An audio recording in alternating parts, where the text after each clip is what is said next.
Assalamualaikum warahmatullahi wabarakatuh. Mustafa Muhammadin sallallahu alaihi wasallam summa dirati wa sanna sanin jalan ketemu qarabin husan illa Syekh Muhammad Abdul Hayy. Assalamualaikum warahmatullahi wabarakatuh. Husan ila mahatina asqiya malam talamidihi ma asati alibai. Billahi ta'ala lahumul fatihah.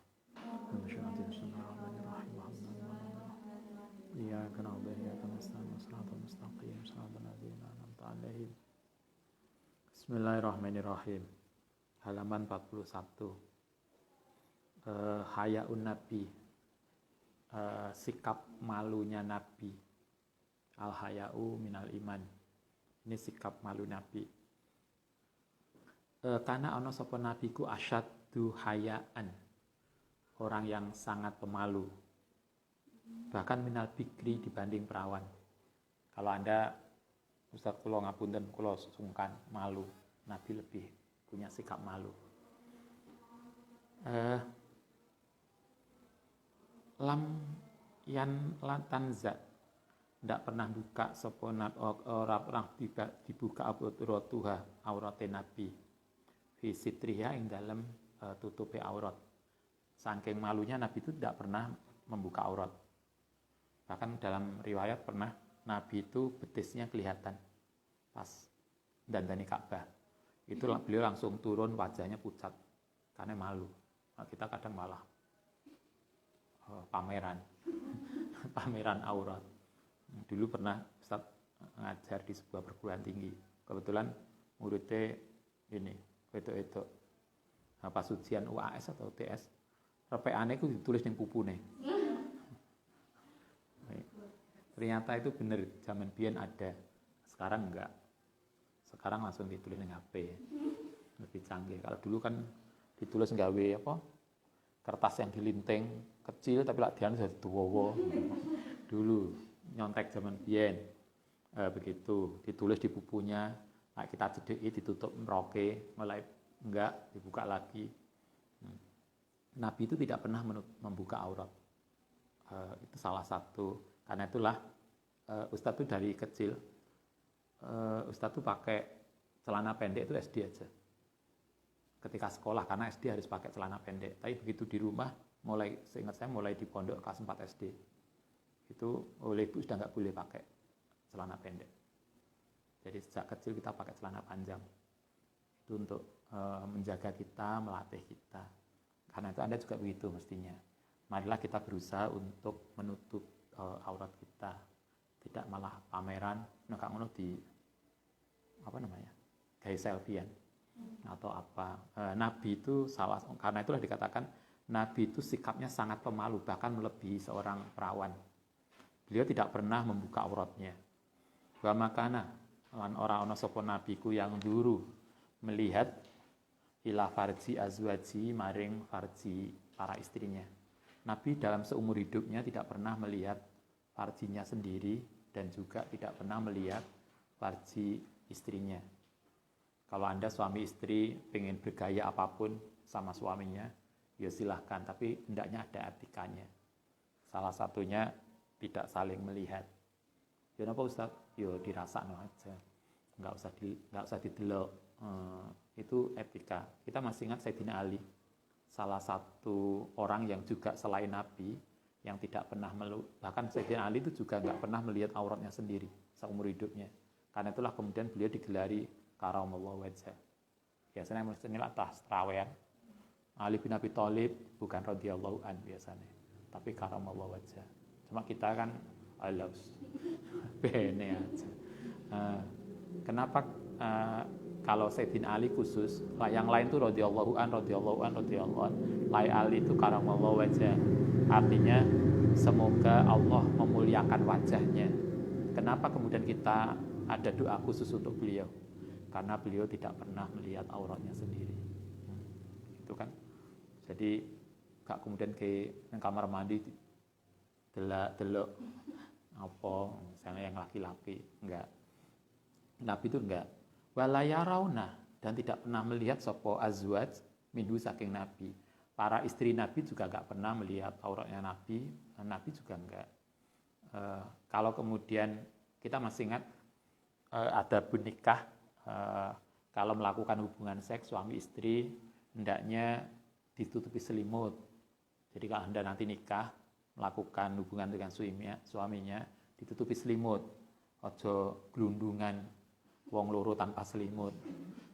Kayak kucing. Nah kan namanya kayak kucing. Ditutupi selimut sehingga itulah yang membedakan kita dengan kucing, kita dengan yang lain tuh enak selimut.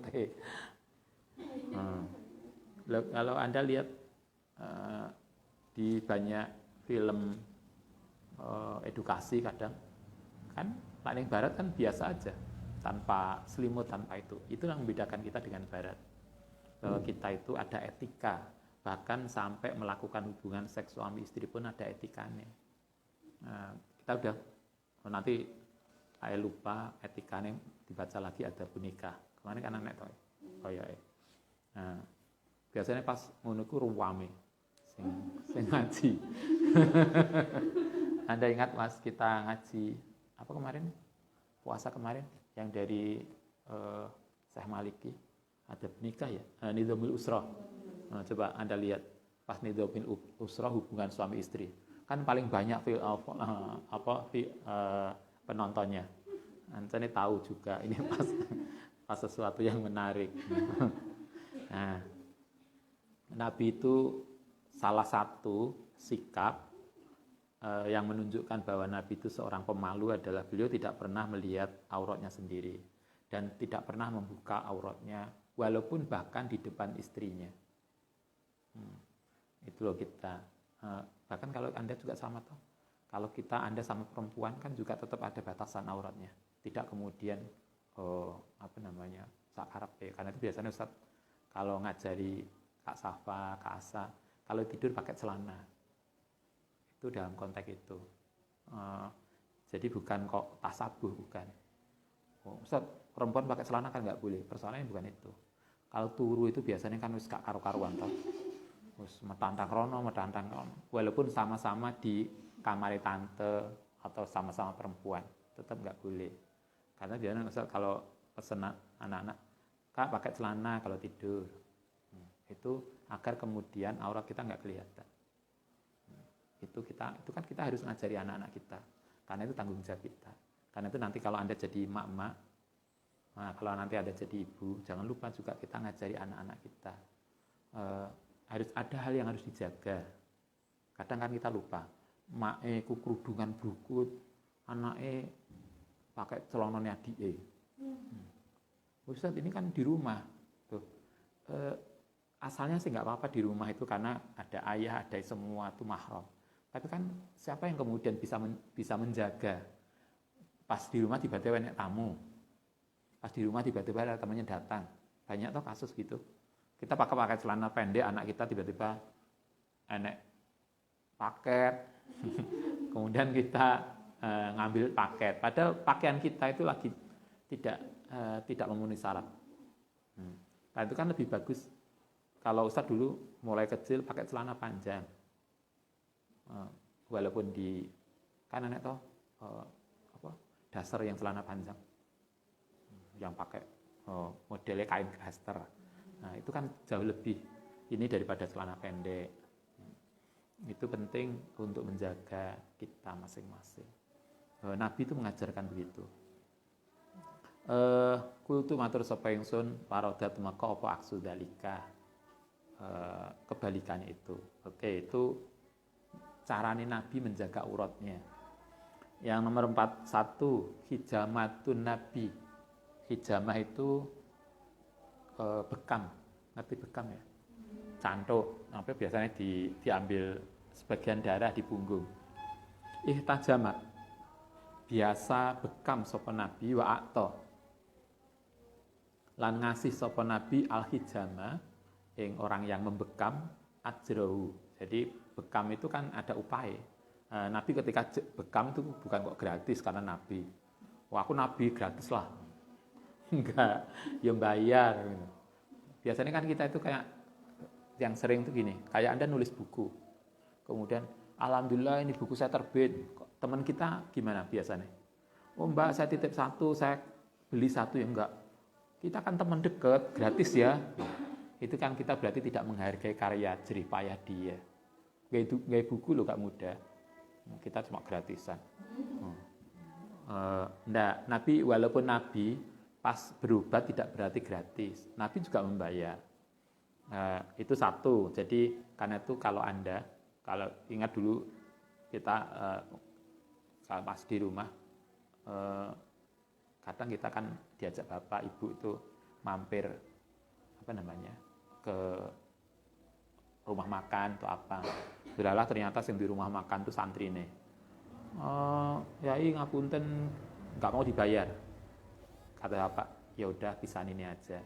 Kita akan nggak akan balik. Kenapa? Kita malah sungkan karena digratisi. Karena itu kan kalau Ustaz biasanya ngajari jangan semua digratiskan. Mungkin minumnya lah kita nggak apa-apa, tapi makannya tetap bayar. Karena kita tidak ingin kemudian dia menjadi terbebani. Oleh kita mau tidak digratisi, kusungkan karena kiai ini. Sementara kita kemudian, wah, ini kan dibaleni mana? Enggak, kita justru enggak gitu. Nabi tidak mau kemudian menerima sesuatu yang gratis. Walaupun beliau berobat, beliau atau ajrohu, ngasih ongkosnya, jelas. Wahajama lan bekam sapa Nabi fi arokin ing dalem bagian pembuluh darah min janibil unki ana ing sekitar leher wa bainal katafaini lan antarane dua bahu. Berarti yang dibekam Nabi itu bagian belakang. Leher bagian belakang. Tapi biasanya sekarang bekam itu gak cuma leher ya, punggung ya. Kemarin Ustaz melihat fotonya yang berderet-deret yang punggungnya sampai kaki bagian belakang, sampai kok menakutkan gitu malian jadinya. Padahal bekam itu kan sesuatu yang rileks, yang ini. Nabi sini yang dibekam. Tapi kalau ada sekarang lebih canggih, ada yang layak punggung sampai kaki, ya silakan lah. Wakana lan ono sapa nabi ku yahtajimu bekam lisapi asarota 17 kali. Berarti sering Nabi itu bekam. Karena itu Nabi kalau di dalam banyak kasus bekam itu mengeluarkan darah kotor. Dulu Bapak itu Mbahku Nganjuk menjelang sepuh itu pernah agak kayak pikun. Kemudian dibekam. Jadi keluar darah hitam kental. Setelah itu beliau ingat lagi, biasa lagi, sehat lagi. Nah, bekam itu mengeluarkan darah-darah kotor itu.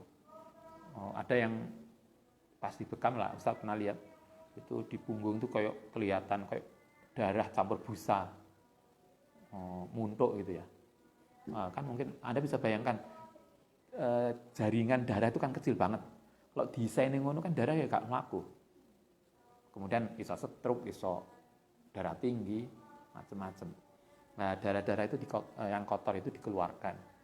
Nah, sehingga kita melihat Nabi itu kan sampai wafat kan nggak stroke. Nah, kita urung ini stroke.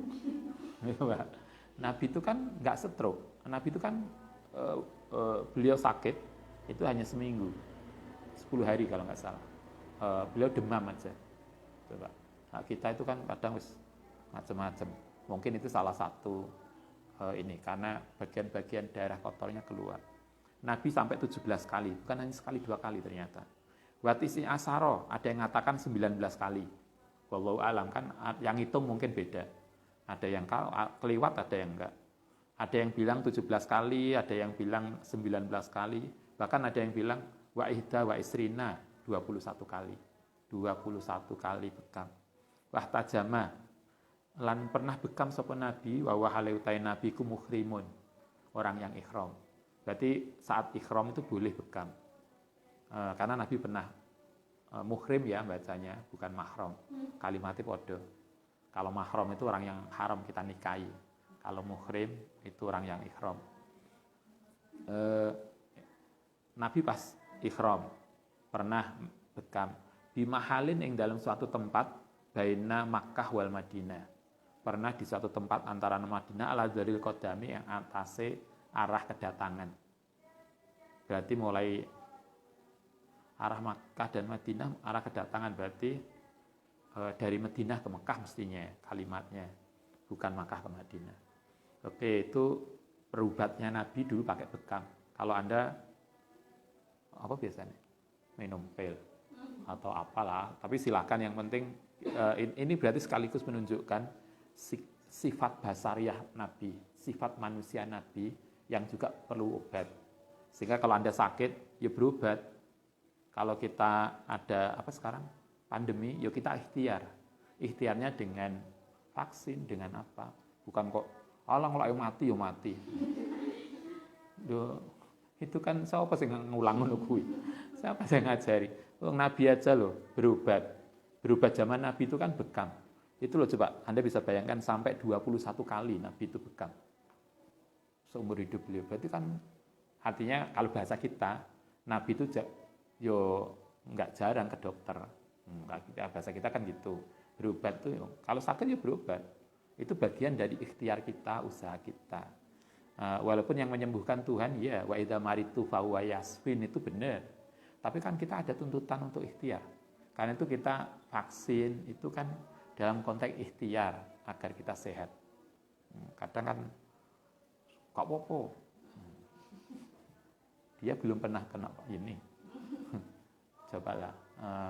Yang lain dia omongin gak apa-apa tapi dia ndelik. Ustadz enggak sepakat dengan itu. Ya silakan, tetapi Ustadz enggak sepakat karena kita ada usaha ikhtiar. Kita diwajibkan untuk ikhtiar. Kalau dilihat di sini Nabi aja berobat, bukan hanya sekali. Coba kalau sampai 21 kali itu kan luar biasa. Ustadz aja ke dokter pernah dihitung. Karena jarang banget ke dokter. Enggak terpaksa, enggak ke dokter. Coba Nabi sampai 21 kali itu kan luar biasa. Oke, itu Nabi. Baik, kita lanjutkan. Itu berobatnya Nabi. Sampai sering. Asma'uhu, sekarang namanya Nabi. Lahu kedua Nabi, asma'un utai nama. Nabi itu punya banyak nama. Salah satunya Muhammad yang paling populer. Kalau nama Anda berapa? 1 kan? Sesuai dengan KTP, KK, akte. Nabi itu namanya banyak. Nabi itu namanya lebih di dalam banyak ini lebih dari 100.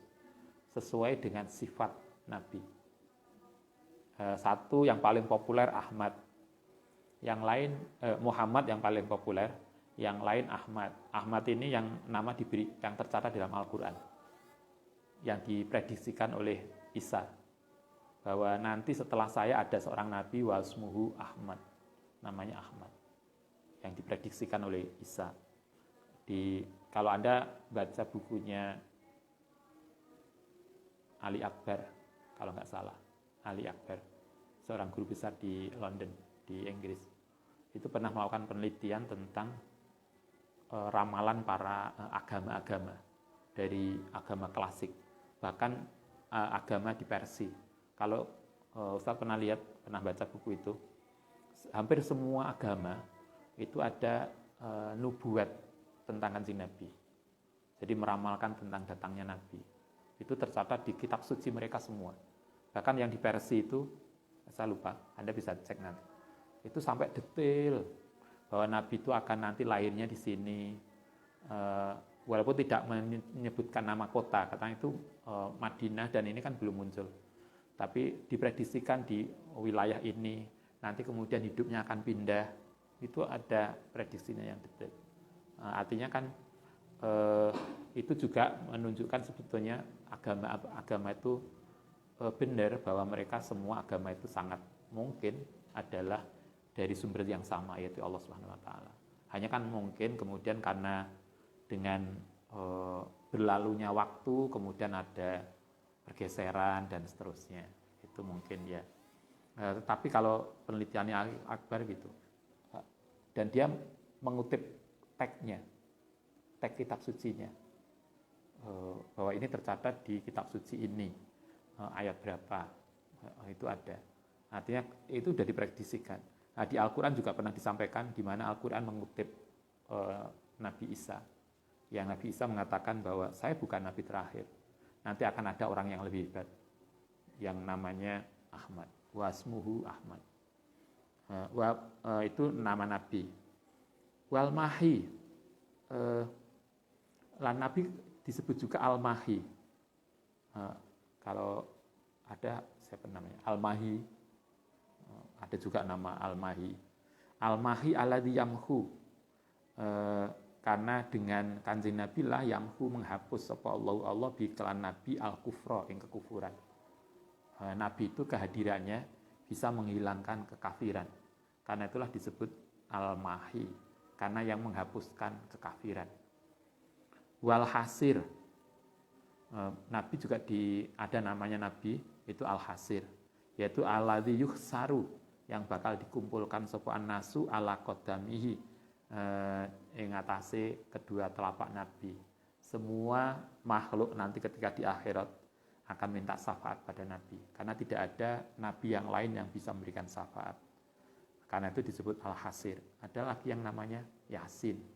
Yasin itu kan bukan hanya nama ayat, tapi juga Nabi. Nabi itu ada yang namanya Yasin, Toha. Toha itu juga namanya Nabi. Sehingga kalau Anda punya anak dinamai Toha, itu juga sama dengan kanjeng Nabi. Jadi nama Nabi bukan hanya Ahmad dan Muhammad, tapi itu yang masyhur. Tapi juga ada yang lain. Wal Aqib, Nabi juga namanya Al-Aqib.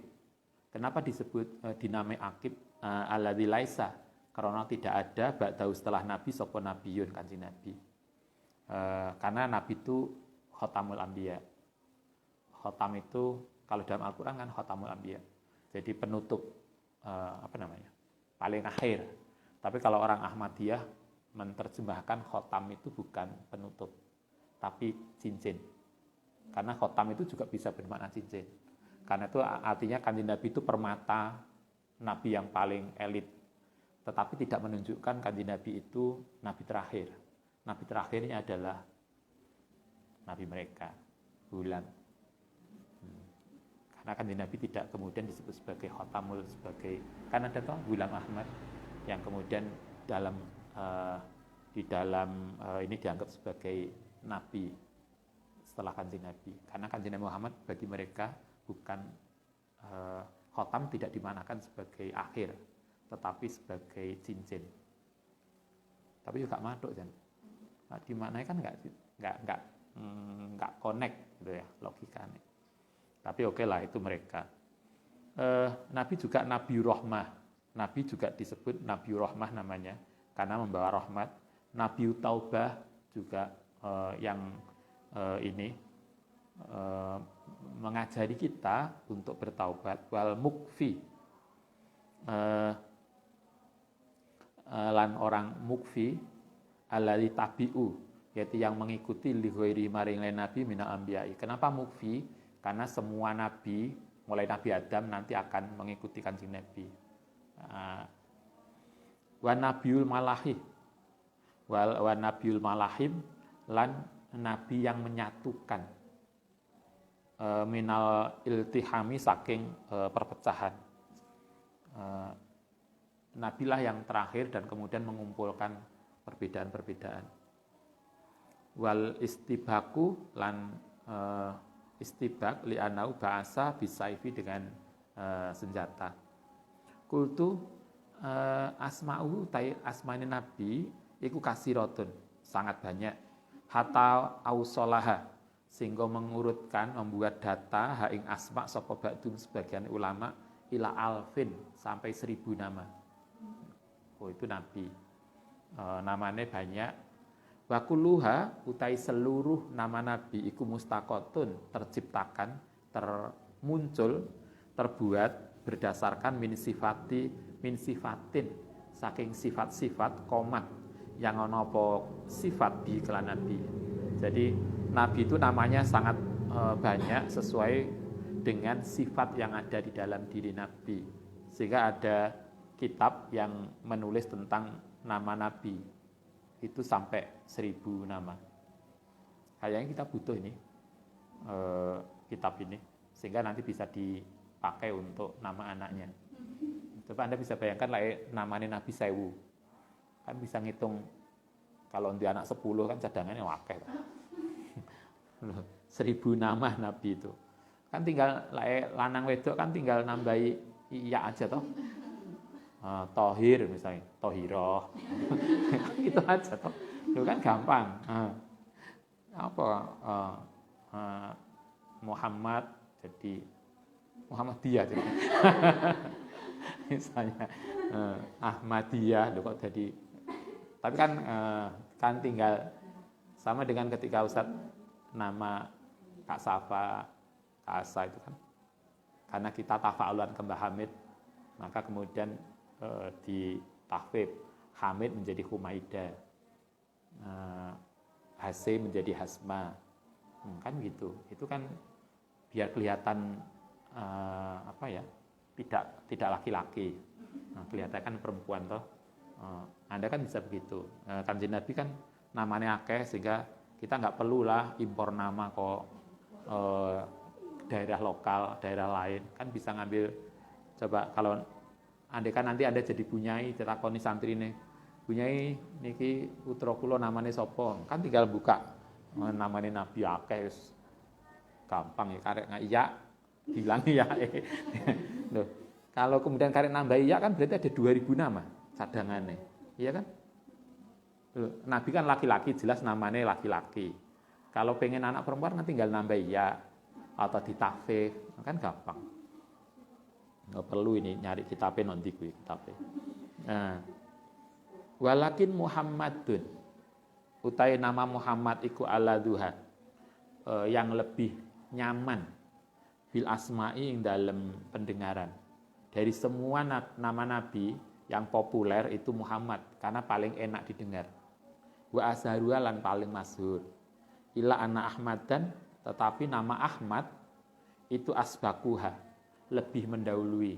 Karena itu di dalam Al-Quran dulu Nabi Isa pernah mengatakan wasmuhu Ahmad, sehingga nama Ahmad itu lebih dulu muncul sebelum Kanjeng Nabi lahir, karena sudah disampaikan oleh para nabi-nabi sebelumnya.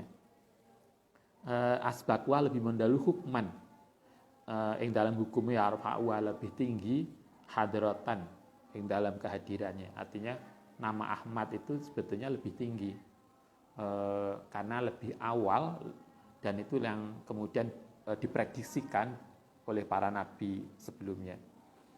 Bahwa utawi nama Ahmad iku bimusabatin kelan dinisbatkan ismuhu ta'ala Rahman.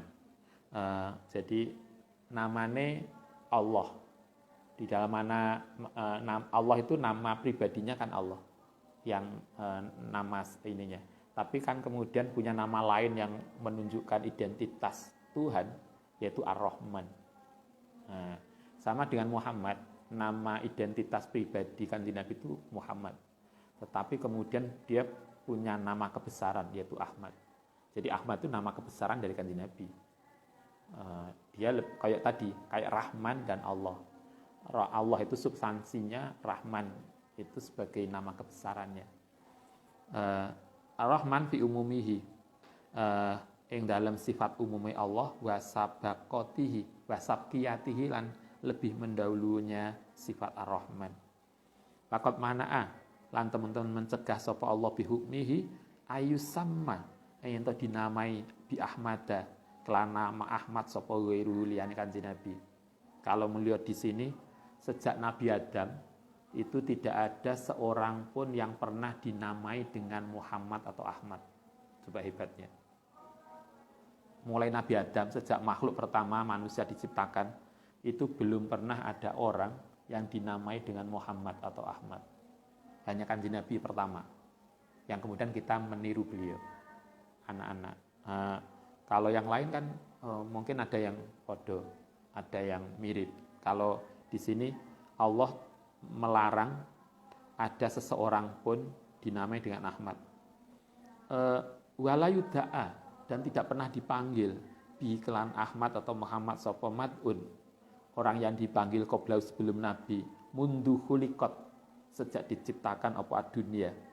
Bahkan kalau di dalam hadis, sejak alam semesta itu diciptakan, tidak pernah ada seorang pun makhluk yang pernah dipanggil dengan nama Muhammad atau Ahmad. Itu luar biasanya Kanjeng Nabi. Itu loh, sampai Tuhan sendiri berperan untuk ngatur agar tidak ada orang yang menyaingi Kanjeng Nabi sebelum beliau lahir. Itulah hebatnya Kanjeng Nabi.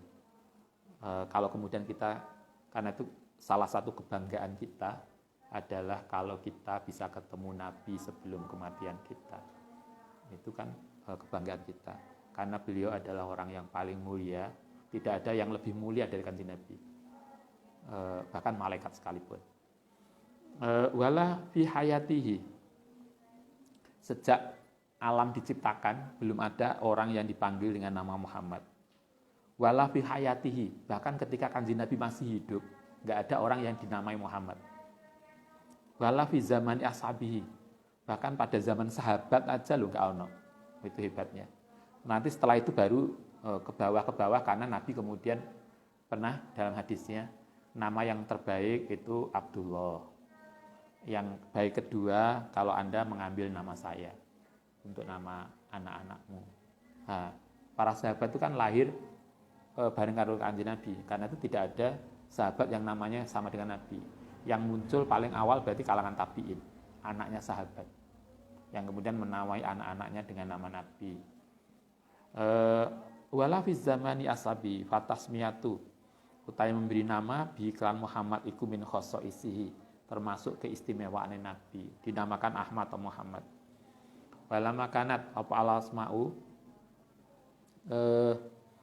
walama kanat nalekane ono apa alasma'u al-husna yang baik, ikut takhulu masuk tahta hitoti ismaini, di bawah dua nama sekaligus, ama ini, samila ini, wahuma iku zohirun babatinun, itu menunjukkan zohir dan batin. Jadi kalau kita ngikuti di sini, Ahmad dan Muhammad itu seperti hubungan antara badan dan jiwa. Badannya itu Muhammad, jiwanya itu Ahmad. Substansi itunya Ahmad, karena sejak awal disampaikan oleh Tuhan yang sudah dinubuahkan oleh para nabi-nabi sebelumnya. Nah, kemudian personnya itu namanya Muhammad.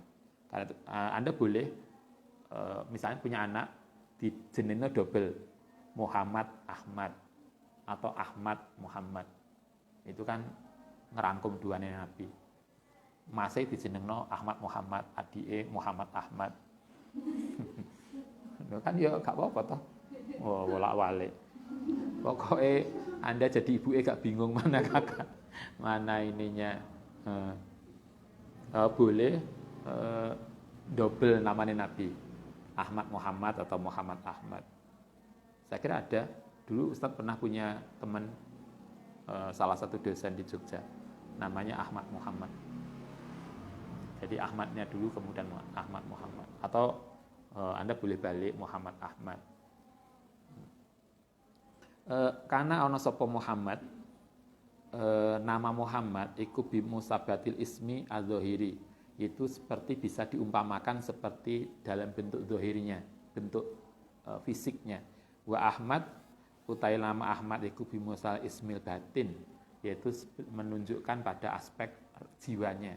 Sehingga tadi yang Ustaz katakan Ahmad Muhammad itu adalah kesatuan dari Kanjeng Nabi, di mana wadak Nabi dalam komposisi analoginya, aspek zahirnya itu adalah Muhammad, aspek batinnya adalah Ahmad. Wa qala dzalika fil awali, begitu juga di dalam awal dan akhir. Walakin wahidun, walikuli wahidin laliku saben satu min hadaini asma'i, utawi kelawan dua nama bihukmi jam'ihima, kelawan ngumpulaken istimalun utai ono beberapa pendapat alal akhori ngatasi yang lain. Ma'arujui sairil asma'i, sartane kembali pada seluruh nama ilahi maring Kanjeng Nabi. Yang pasti adalah fabi ayyihuma, dengan mana kau pilih da'auta, doa sapa sira, kunta ana sapa sira iku da'iyan, orang yang berdoa bijami asma'ihi kelan seluruh namane Nabi. Kita boleh menggunakan nama Ahmad, Muhammad atau yang lain. Pokoknya apapun yang terkait yang dikaitkan dengan Nabi itu sama akan sampai kepada Nabi. Sehingga kalau Anda baca salawat itu ada yang Allahumma sholli ala Muhammad, ada yang Allahumma sholli ala Ahmad, ada lagi yang Allahumma sholli ala khairil anam, tidak menyebut nama sama sekali. Karena khairul anam itu juga gelar untuk kanjeng Nabi. Itu juga boleh. Saya lihat ada selawat Allahumma sholli ala sayyidina Allahumma sholli ala khairil anam. Tidak ada nama Muhammad, tidak ada nama Ahmad, tidak ada apapun. Mungkin itu saking etisnya ya, saking yang membuat selawat itu saking tawaduknya ke Nabi, sampai kemudian nggak berani menyebut nama Nabi. Sama dengan Anda, karena saking sayangnya kepada suami, tidak pernah menyebut namanya. Hanya, hai malah. Ya enggak lah. Kan ada panggilan kesayangan dan seterusnya. Tapi tidak orang yang, karena kita menghormati, itu kan kita tidak akan menyebut namanya. Anda bisa lihat dalam Al-Quran, saking apresiasinya Tuhan, Allah SWT kepada kanjeng Nabi, tidak pernah dalam Al-Quran Allah menyebut ya Muhammad. Nggak pernah ada nama begitu. Biasanya ya ayyuhar Rasul, ya ayyuhan Nabi. Coba kalau Nabi yang lain, ya Ibrahim, ya Musa, kan langsung disebut namanya. Ya Yahya, khudil kitab, ya Musa, ya Isa. Semua Nabi disebut namanya. Tapi kanjeng Nabi tidak pernah disebut namanya. Itu menunjukkan apresiasi yang luar biasa dari Allah pada Nabi. Nah, Anda juga begitu toh? Gak kemudian suaminya jenenge Abdullah. Ya apa tuh? Ya enggak lah. Nyeluk emas atau apa, abang, bang atau abang, bukan abang beca, apa hijau. Nah, begitu juga yang sering saya sampaikan, kalau yang di rumah, yang Anda jadi suami, jangan pernah nyebut istri kita dengan namanya. Itu sebagai tanda kecintaan kita pada dia. Begitu juga nama, bukan hanya nyebut loh. Identitas membuat nama istri kita di HP. Coba kalau Anda gawe nama istri di HP itu kan ada propos. So istrinya ditandai dengan nama propos, berarti kan istrinya itu kayak mengawasi kita. Satpam. Coba Anda tahu toh, kan kemarin viral itu. Ada ternyata orang-orang tertentu itu ngasih nama di HP. Satpam wis ngeberek. Loh, bagaimana Anda menyebut istrinya dengan satpam? Bagaimana kita menyebut istrinya dengan komandan? Misalnya. Cara kita menulis nama istri kita, suami kita di HP, itu kan menunjukkan bagaimana kita memahami istri dan suami kita masing-masing. Kan begitu toh. Coba kalau Ustaz nyatet namanya anak-anak itu, kakak, nomornya Kak Safa, Kak Asa. Ayah nggak pernah di HP itu ada tulisan mama, nggak ada. Yang ada aja my head. Gitu kan. Loh, kan begitu. Loh, kan artinya itu saya ingin ngajari kita, mestinya begitulah kita. Orang yang paling dekat dengan kita itu kan istri kita. Terus kemudian kita manggilnya satpam. Coba, ini gimana? Istrinya dianggap satpam. Itu penting. Itu mengapresiasi kita, mengapresiasi. Nah ini kadang yang pernah Ustaz itu tidak jarang masalah dengar seorang suami nyebut istrinya dengan namanya. Itu Ustaz beberapa kali dan tidak jarang. Misalnya bojone jenenge Siti. Sit. Ambilkan itu Sit. Tuh, kenapa nggak ada? Padahal di situ ada anaknya, coba. Anak Ti. Ada anaknya, coba Anda bisa bayangkan. Kalau anak kita manggil istri kita dengan namanya, padahal di situ ada anak kita. Itu kan padha karo ngajari anak kita manggil ibunya. Itulah. Melalui kadang adik Aski manggil ayah sayang, ayah cintaku, cintaku sayangku. Karena dengar mamanya. Oh iya, ayahku, sayangku, cintaku. Di asli katakan begitu. Itu kan spontan aja karena dengar. Coba kalau kemudian tidak begitu. Coba seorang anak manggil bapak nggak karu-karuan. Bagaimana Anda jadi ibunya kemudian ngomongin, manggil bapak yang apik. Loh Anda loh, yang kita istrinya manggil aja nggak jelas. Nah itulah kita diajari itu Nabi. Itu etika yang contoh yang diberikan Tuhan. Tidak pernah memanggil Kanjeng Nabi dengan nama. Coba. Nah, kita bisa belajar dari situ. Kembali ke soal ini, apapun kita mau selawat, walaupun tanpa nama Muhammad dan Ahmad, apapun nama yang itu kemudian terkait dengan Kanjeng Nabi, insya Allah akan sampai kepada Nabi. Karena itu di sini katakan, Fabi aihima da'auta. Kalau di sini dikatakan salah satu dari dua, bisa Muhammad, bisa Ahmad. Tetapi kalau ketika Nabi itu namanya banyak, maka berarti dengan semua nama yang itu terkait dengan nama Nabi, itu berarti bisa dipahami. Dalam Al-Quran, kulidullaha. Sama dengan Al-Quran mengatakan, kulidullaha. Kul ngucapa sira ud'undungo sapa sira Allah ing Allah. Awid'u utandungo sira Ar-Rahman ing Ar-Rahman. Kita ya Allah boleh, ya Rahman boleh, karena Allah itu juga namanya, Rahman juga namanya. Ya Rahim boleh, atau nama Asmaul Husna, apapun kita bisa lakukan.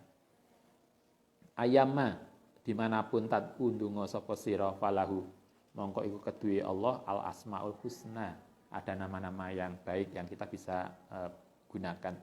Qala Syekh Abdul Mahasin Al-Qawaqiji Bisahrid Dauril A'la Sum'an Sada ngundang sapa sira an-nabi ya. Kalau kita manggil Nabi bisa Muhammad atau Ahmad. Ahmad boleh, Muhammad boleh. Fa ayyuma mongko dimanapun tad'uhu mengundang sapa sira, memanggil sapa sira ing Nabi kunta. Mongko ana sapa sira iku mujaddidan, orang yang bisa ketemu Nabi. Artinya dengan Ahmad boleh, kita juga akan berarti mengundang Nabi atau maca salawat. Ahmad boleh atau dengan nama-nama yang lain. Kenapa likelihima? Karena keduanya ikut jam'iyatun, kesatuan. Wa ahatatun lan saling terikat. Faida da'auta mongko nalikane memanggil sapa sira biha kelawan nama-namane Nabi fa'anta mongko utai sira iku ala huda ing atase hidayah, petunjuk akrim. Karena itu memuliakan sapa sira biha kelawan namane Nabi min ahrufin, saking huruf abda yang tampak lana maring kita siron secara rahasia, tajalla mongko akan muncul sapa nama mutlakon secara mutlak wa muqayyidan lan secara terbatas. Dimanapun, bahkan kalau di sini kita diajarkan sama seperti kita menjaga nama orang yang kita cinta, kita juga menjaga nama Kanjeng Nabi. Kalau dalam Al-Quran bahkan kan kita diajarkan toh, ayat Al-Quran jangan diletakkan sembrono, keleceran. Maka mestinya kita juga begitu dengan Kanjeng Nabi. Kulul kamali, utai segala kesempurnaan lau kedue Nabi, iku falaisa. Gini, kulul kamali utai segala kesempurnaan iku lahu kedue Nabi. Karena itu falaisa mengko ora ono kamislihi, kaya umpamane Nabi apa sayun sesuatu. Yang sempurna itu maksudnya makhluk tentu, bukan Allah. Makhluk yang paling sempurna itu Kanjeng Nabi. Tidak ada yang kayak ini. Masduhu kok bukan ternyata. Kulul kamali segala kok dadine Allah Ta'ala. Syai'un ta'ala moho luhur sapa Allah. Masduhu keagungane Allah au yudhada. Kulul wujudi utawi segala yang wujud iku fadat. Tiada bandingan. Ahmada yang Ahmad yang terpuji apa ainuhu penglihatane Nabi fa'ajib mongko seneng sapa sira lijamin maring keseluruhan fi ing dalem Kanjeng Nabi asbaha mongko dadi sapa sira mufradan ing orang yang punya identitas, kalau bahasa kita begitu. Ini mengajari kita boleh manggil Nabi dengan namanya apapun yang kita bisa lakukan. Tapi yang masyhur memang dua, yaitu Muhammad dan Ahmad. Sinuhu, usianya Nabi, umurnya Nabi. Kila mata wafat sapa Nabi sanata sitina ing umur 60. Au khamsa wa sitina atau 65. Wa asbaha wal asahu utai yang lebih sahih. Ada beberapa riwayat yang mengatakan Nabi itu wafat umur 60 atau 65, tapi yang lebih sahih adalah min salasin wa sitina 63. Dan yang masyhur gitu kan, kita menyampaikan Nabi umur 63. Kultu istakhraja mengeluarkan sapa baduhum, menyampaikan sapa baduhum sebagian ulama adada umrihi ing umure Nabi. Kalau sebagian ulama bahkan sudah sebetulnya umur Nabi itu 63 atau awal 60-an itu sudah diprediksikan di dalam Al-Qur'an bahwa umur beliau akan segitu. Itu berdasarkan ini. Min qaulihi ta'ala, saking dawi Allah Ta'ala. Enek ayat begini, wala yuakhiru, lan tidak akan diakhirkan, wala yuakhiru, lan tidak akan mengakhirkan sapa Allah nafsan ing seseorang idza jaa nalikane datang apa ajaluha. Kata Al-Qur'an, kalau nanti sudah ajalnya tiba tidak akan bisa diundur. Ayat ini ada di dalam Munafikun 11. Sementara fa'innaha, ayat Munafikun 16 itu roksu salasi wasitina suratan, itu ada di awal surat ke-63. Sehingga kalau sebagian ulama mengatakan ayat itu sebetulnya adalah warning atau isyarat dari Allah bahwa umur Nabi itu akan sekitar itu 63. Cuma kan di situ Allah tidak menyebut seseorang, tapi Allah mengatakan bahwa kalau orang itu sudah waktunya ajalnya tiba maka tidak akan bisa diakhirkan.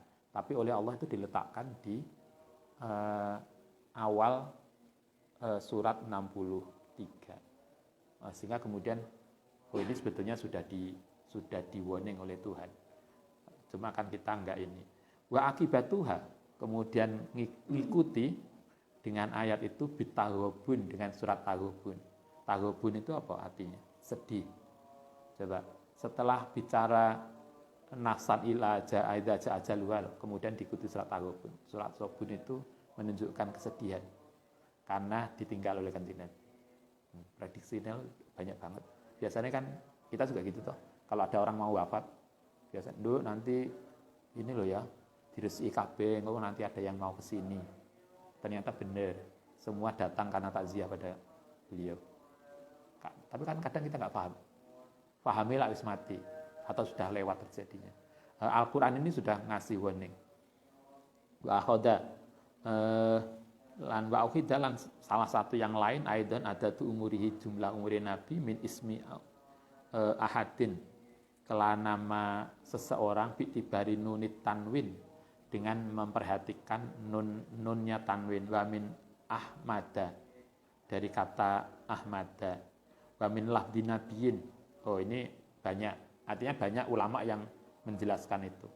Wa min lafdi nabiyin ala sing lafat nabi ala tariqi ihtirajil hawadisi, dari jalan mentahrid hadis, karena beberapa hadis ternyata sudah memprediksikan itu tentang kapan Nabi wafat. Minal adadi, saking macam-macam bilangan. Rojiun, roji ngerujuk sapa sira kitabi ing kitabku, kitabe Syekh Abdul Hayy, judulnya Asirul Haqi.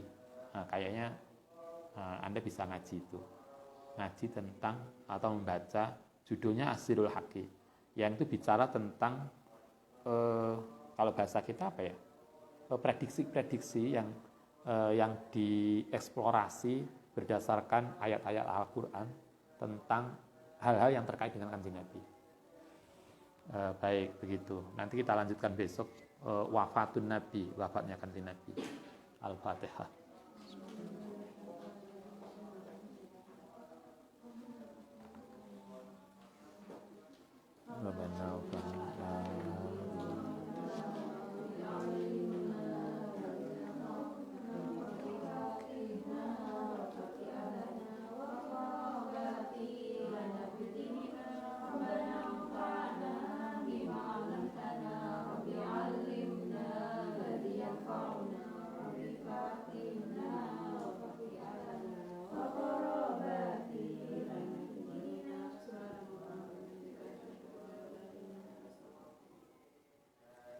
Assalamualaikum warahmatullahi wabarakatuh.